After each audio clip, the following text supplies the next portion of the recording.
I was having y'all about Rico from Street Scores. I'm sorry if I sound a little crazy. My throat is killing me. Been live streaming for probably the total of like 15 hours over the past 3 days and all the videos I've been putting out, but the show must go on. Again, I am sorry if I sound a little weird.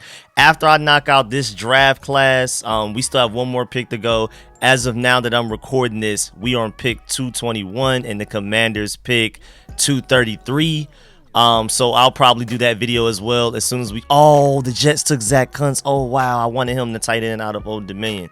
All right, well, that's interesting, but I got to do an individual video for each of these draft picks, and the reason I'm doing individual videos for all of them is just because I feel like they all deserve their own video. I'm talking about weaknesses and strengths. I'm talking about how they fit on the team. Whose place are they taking on the team? Are they taking away a starter that we can cut or restructure and end up getting some cap space back, or are they just a depth piece? How do they exactly fit on the team? What is their exact role? Even though who we're talking about right now is Chris Rodriguez, what type of running back is he? Because Brian Robinson is one guy, Antonio Gibson is a completely different one. We're talking about advanced statistics. I'm bringing up Pro Football Focus grades. We're talking about level of competition for each of these draft picks, and I just feel like everybody deserves their own individual video. So I know I'm going out of order, but Chris Rodriguez is the one that I most recently watched filmed on because I've been live streaming, and then after we drafted KJ Henry, after we drafted Braden Daniels, I was watching tape on those guys. But then most recently we drafted Chris Rodriguez, the running back out of Kentucky, and so I was like, let me go ahead and watch some tape on him. He was the most recent tape. He's the most fresh on my mind, so I wanted to go ahead and get that video out. That's why I put out the Quan Martin video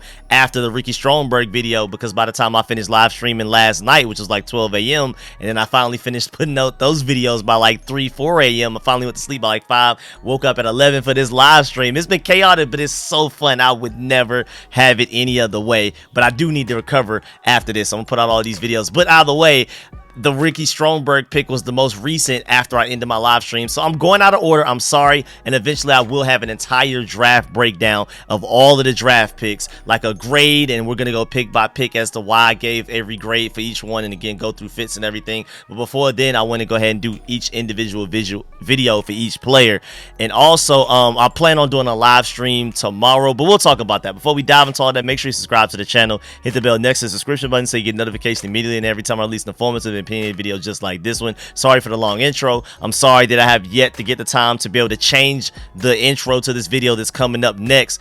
Take Cole Holcomb out and put somebody else in. It's more than likely going to be Emmanuel Forbes. I'm going to throw Quan Martin in there. I'm going to try to throw as many people in there as possible, but I got to find the time. So just give me till maybe like tomorrow, Monday or Tuesday. I should have that new intro up, but just, you know, be patient for now, please, for me, please. And then also, I plan on doing a live stream if I'm good enough, because right now, again, my throat is killing me and I still got more videos to do. But if I'm feeling all right, I'll do a live stream tomorrow, and I'm gonna open up the phone lines for y'all to call in and voice your opinions about this entire draft class. How do you feel? Do you feel like we got sleepers? Do you feel like we reached on guys? All of it. I'm gonna open up the phone lines. Everybody's gonna get 3 minutes to talk whatever they want to talk. You can ask me however I feel or whatever. So the goal is tomorrow, as in Sunday. But if my throat is still killing me like this, and it's potentially gonna get worse after I knock out like 4 more videos, because I still got to talk about 4 more draft picks, including this one. Maybe it's going to be Monday, maybe it'll be Tuesday, but be on the lookout for a live stream talking about this entire draft class. And again, most importantly, it's a call-in live stream where I open up the phone lines for y'all to call in and you voice your opinions or ask whatever questions you may have. But I don't want to waste no more of y'all time. We are already in 4 minutes into recording. I don't know what it's going to be like once edited, but 4 minutes into recording, and we're still in the intro, so let's get it.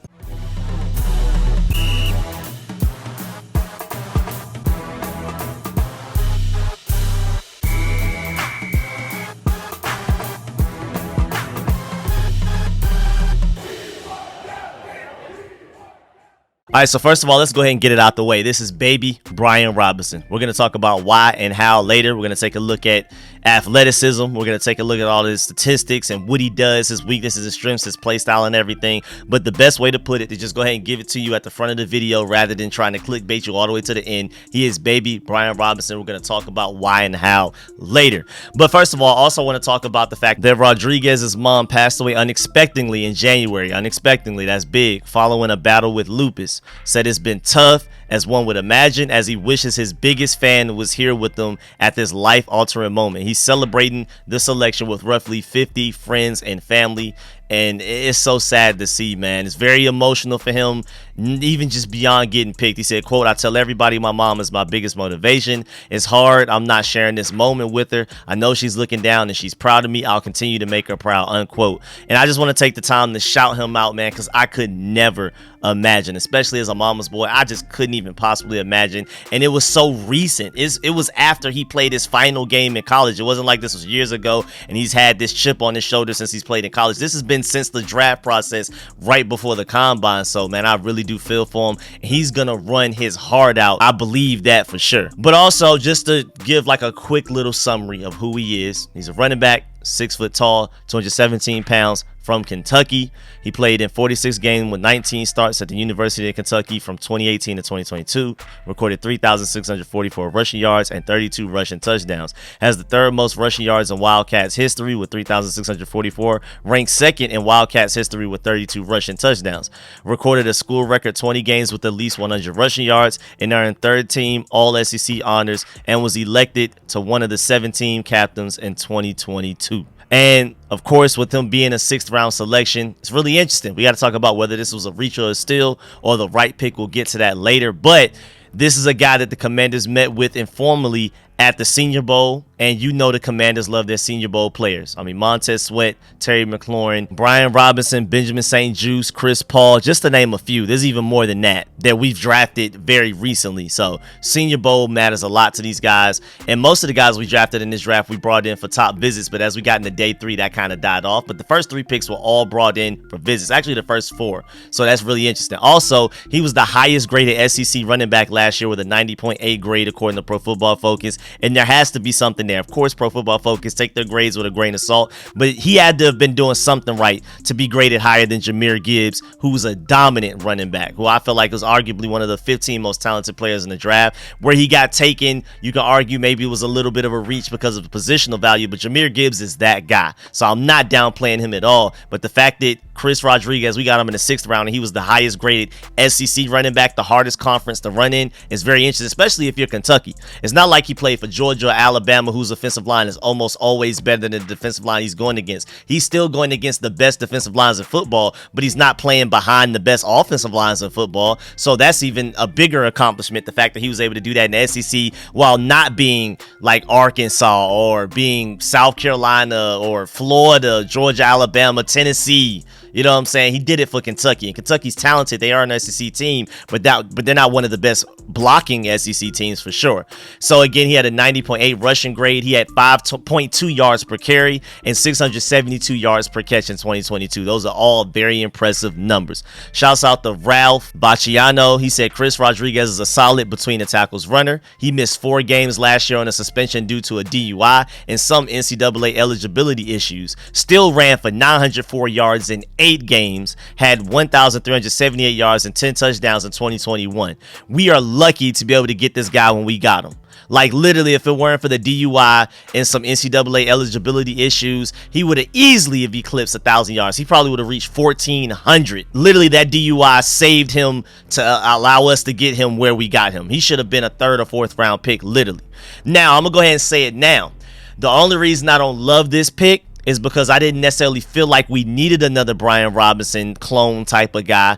I felt like we had bigger needs on the roster. I mean, you can even argue tight end, but if Eric Bieniemy believes this is the guy, I'm going to have to give him the benefit of the doubt. But ignoring the exact fit that he has for this team and the role that he has, this is definitely arguably a steal. Again, just like Emmanuel Forbes, if he wasn't low on weight, he would never have made it to our 16th overall pick. He wouldn't have made it out of the top 10 because it would have been an argument between him and Devon Witherspoon as the best corners in this class easily. It would have just been them two at top, and then everybody else literally is only the weight. Again, I call him the Bryce Young of corners. And then Chris Rodriguez, another guy, only because of the DUI. The only reason he slid this far, just like DeJuan Jones with the character issues, how he slid that far to the Browns.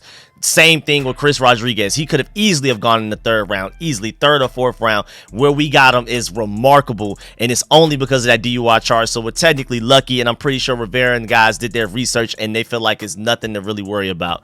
But yeah, man, 175 attempts, 904 yards, 6 touchdowns this year, 4 straight years with 500 plus rushing yards. That man works. That man does his thing. ESPN gave a pretty decent draft analysis. They said Rodriguez is instinctive between the tackles runner with the core strength to carry defenders and push the pow. Baby Brian Robinson. His best traits are his contact balance and finishing power in space. Brian Robinson. And just let's go ahead and talk about this. Let's get this out the way. Me and Louis T were literally talking about it a couple of days ago before the draft, that contact balance is arguably the most important trait for a running back to have. That's why Alvin Kamara is so dominant. Shouts out to Alvin Kamara from Atlanta, man. Shouts out to the Saints for giving him the opportunity to ball out. But he's not fast. He's not very fast at all. He's not the strongest guy. He's not the quickest. He's not the most elusive. And he's a good pass catching back, but he's not the best. It's literally the one thing that you can say he's elite at is contact balance, and that's why he's been so dominant. And Chris Rodriguez comes with that. I'm not saying he's Alvin Kamara at all, but contact balance, if anything, if you had to pick one trait for your running back to have, is that. But he's also a pretty good pass protector as well. He's pretty raw in the aspects as far as technique, but he has a really good anchor when it comes to that. So if you can coach him up, he could end up being one of our better pass protecting running backs, and that's big. And then he's shown evidence of being a good pass catcher, but he wasn't used in that way a lot, but it's in him. I mean, Brian Robinson, people felt like he was just a bell cow running back that couldn't catch passes out the field, and then he showed that he could do that. Why can't Chris Rodriguez develop into that same guy as well? And again, there's evidence of him doing it in college. He just didn't do it a lot. And then, of course, DP Brugler, with almost every pick that we make, he has some type of breakdown and analysis. 6th round, 193rd overall. He said, quote, Rodriguez is a role-specific runner and then proven as a blocker/pass catcher, but he is a bruising ball carrier with outstanding vision and toughness. He projects as a change of pace power back who gets better as the game goes on, unquote. And I mean, first of all, under the helmet, he kind of looks like Darius Geis, which is kind of funny and a little scary. But again, contact balance, if you had to pick one trait that the running back must have for him to be valuable in the NFL, is contact balance. And then second, maybe vision, because it's really hard. I mean, you can get better with vision over time, but it just does seem like one of those guys that for some reason you either have it or you don't. You have those instincts, you have those vision, you have that type of vision or whatever, and he has both. So he's going to be extremely productive day one. Like, I mean, as soon as we get in the training camp, he's going to look impressive. There's some ceiling there, though, as far as pass protection and especially in the pass catching game. But as a pure runner in between the tackles, he's that guy. He's arguably one of the best in the draft class in that aspect.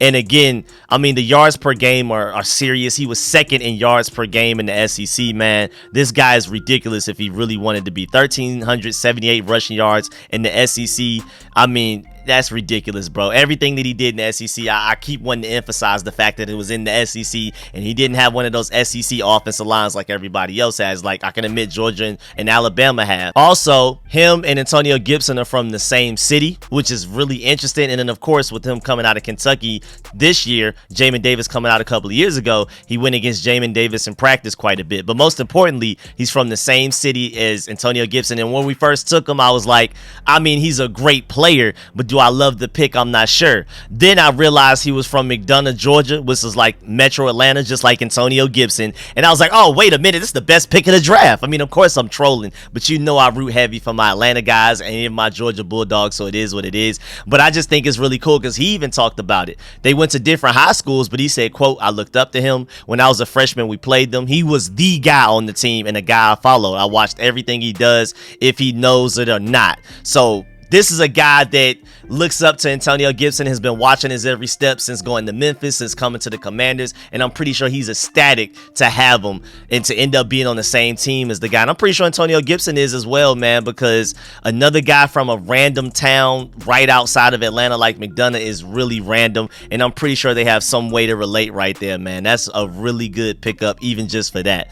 Also, speaking of Antonio Gibson, I'm assuming Antonio Gibson is going to be the J.D. McKissick role. I'm pretty sure he's going to have more of an impact in the kick return game like we kind of experimented with last year. I'm pretty sure he's a permanent guy there. He looked really good in it, first of all, but also we're bringing in another Brian Robinson who's going to eat up a lot of the carries. So Antonio Gibson, who I feel like, if anything, is a better Isaiah Pacheco, with Eric Bieniemy as the offensive coordinator, I think he's going to explode onto the scene and be dominant. It'd even potentially be a really good fantasy running back to pick up. So he's moving into the McKissick role. He's going to be a strong kick returner. I think we're going to use him a lot in the passing game. Him and Curtis Samuel are going to get the ball out of the backfield, featured in the passing game, the short passing game especially, quite often. Never forget that screen pass that Antonio Gibson took all the way to the crib, 80 yards against the Bills. He has that potential. I think Eric Bieniemy is going to realize that and utilize it. But Chris is coming in to basically be the bell cow running back in addition to Brian Robinson. I think if you think about like Jonathan Williams and Jared Patterson, they would occasionally come in for carries, but it might be like 3 to 5 or 6.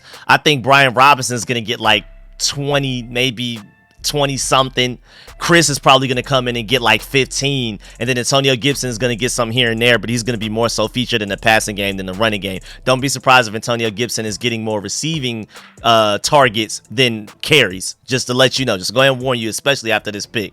So again, I'm not a big fan. Like, I didn't think this was such a necessary position for us to attack, but at 193rd overall, you can't be mad. And again, you could argue he was best player available in the draft at that point, because he's a guy that could have easily have gone in the 3rd round, and we arguably got a steal there. So I'm not going to hype him up as if like this is just the best pick ever, but I see that like with Rivera and Eric Bieniemy's mission and vision and whatever they're focused on, this could ultimately end up being a very impactful pick at the very least. I mean, of course, with them being a bruiser, a 4.52 40 time at his size isn't that fast, but that's pretty fast for a bruiser. Normally guys that are like the Brian Robinson mold, their main claim to fame is running people over. They're normally not 5'4", too fast. Like, that's actually pretty fast. That's pretty straight. You know what I'm saying? That's a little bit faster than I expected, so that's cool. And I like the fact that we got B-Rob and C-Rod. I like those two nicknames together, so we'll see how this goes, man. I'm pretty excited about the pick. I mean, again, I would have preferred somebody that can be our starting punt returner, but we may bring a guy like that in with our next pick, or it may be somebody we bring in as an undrafted free agent. We'll see. The guy I really wanted, I believe the Patriots picked him up. The Patriots are weird, too. I'm sorry to go on a tangent, but they drafted a kicker, a punter, and a punt returner in the same draft. Like, that's really weird. Like, a kicker in like the 4th round, 3rd, or whatever they did, and then a punter eventually later, and then a punt returner in this past round. Like, they're weird. Y'all are weird, man. But I like them. I do like them. And at the end of the day, man, with the way that Eric Bieniemy so far has drafted running backs, he got Isaiah Pacheco, even though I feel like Antonio Gibson is a better comp to Isaiah Pacheco. And if anything, Antonio Gibson is a more explosive, more athletic, faster, everything Isaiah Pacheco. So I think if Eric Bieniemy can get that out of him, he should be able to dominate with Antonio Gibson. But the reason I'm bringing him up now with Chris Rodriguez is that Eric Bieniemy, so far, you got to give him the benefit of the doubt with late round running backs. Other people didn't believe in Isaiah Pacheco. Eric Bieniemy did not only take him, he knew how to develop him and how to utilize him in the offense to make him an important piece of the offense. And so if he could do that with Isaiah Pacheco, why could he not do that with Antonio Gibson and now recently drafted Chris? I'm pretty sure that's the first, at least one of the only picks that Eric Bieniemy has had a strong hand in so far. We're going to talk about how we know why soon. But just looking at his RAS, I mean, it's a pretty straight RAS. It's not the greatest, but his 20-yard split is really good, and I will take that. His explosion, I don't know why he tested so poorly, because I feel like his explosion on tape is really good. So don't believe that RAS wholeheartedly. Don't just dive into it too much. It's not a great RAS, but on tape he looks more athletic and more explosive than that, and that's all that matters at the end of the day. But Chris Rodriguez said he thinks that Eric Bieniemy was the guy who called him to tell him the Commanders are drafting him, but everything blanked out in the moment, so he can't say for sure. But yeah, man, this is Eric Bieniemy's guy. Everybody else that we've taken in the draft, you can see it being one guy or another. But like Ricky Stromberg was clearly Travell Wharton's guy. He's our assistant offensive lines coach right now, but John Comm already said that we're going to pretty much promote him to offensive lines coach once the team is officially sold to Josh Harrison Company. So he's technically our offensive lines coach. That was his guy. And then Braden Daniels, maybe it was Eric Bieniemy's guy, maybe it was Travell Wharton's or somebody's, Rivera's, whoever. This is the first guy that we for sure took in the draft because of Eric Bieniemy. So I'm interested by that. And then also, I mean, the fact that we attacked running back instead of going wide receiver or tight end shows how they feel about this tight end group. And of course, we were already loaded at wide receiver, so everybody knew that. But the fact that we attacked running back instead of tight end is really, really interesting. That shows how high they are in the potential of this tight end group. I'm assuming that means that they love a guy like Armani Rogers. They believe in the floor of a John Bates. They believe in the ceiling of a Cole Turner, and maybe even Curtis Hodges at this point. But also, just the fact that they took this guy this late is really interesting, because if you think about it, ever since we took Sam Howell in the 5th round, we have done nothing to add real notable skill position players. Receiver wise, tight end wise, running back, nothing. Ever since we drafted Sam Howell in the 5th round last year, free agency and throughout this entire draft, we have done nothing to necessarily improve the skill positions other than drafting Chris just now in the 6th round. So that's really interesting if you really think about it. But again, they must be really high on Brian Robinson and Antonio Gibson already, and they just felt like this was the final missing piece for this to be a dominant running back trio, three-headed monster type of thing. And again, they must be really high on the wide receiver receiver group. Of course, everybody is. And then they're probably higher on the tight end group than most of us are. But again, I think Armani Rogers has Darren Waller level potential. Eric Bieniemy probably looked at some of the random tape that we finally featured him in last year. Very rarely, Scott Turner just seemed like after he took a 2-yard pass for 30 yards on his own, Scott Turner just seemed to forget that he existed. But we definitely can see a theme here. Brian Robinson, 6'1", 228. Antonio Gibson, 6'2", 220. The fastest out of all of the guys on this list. Jonathan Williams, 6', 217. And Chris Rodriguez, exactly the same thing, 6', 217. We definitely have a type, and I'm really happy. I think he's very explosive, and he looks quick on tape and things like that. Again, don't believe his RES score. Don't put too much stock into that. But yeah, man, that's the end of this video. Please get in the comment section. Let me know how you feel about everything discussed in this video. Please leave a like on this video if you liked it, if you learned anything. As always, man, I appreciate all the support, man. Shouts out to all of my sponsors, especially my Pro Bowl sponsors. Names just scrolling on the screen right now. Be on the lookout for a Commanders live stream reviewing this entire draft, and I'll open up the phone lines for y'all to review it as well. I'm be on the lookout for individual breakdowns, film sessions, all of that for every single one of these draft picks. If you're a channel member, I'm working on literal film sessions where we're looking at tape together specifically for y'all. The general public may get like a quick 5 minutes, whereas my channel members might get like 30 minutes to an hour, and I'm gonna try to get to all of these draft picks. So make sure you go become a channel member, because y'all are gonna get some real good exclusive footage, man. I'm telling you. I'm gonna catch y'all later. Let me know how you feel about this draft pick. I'm out.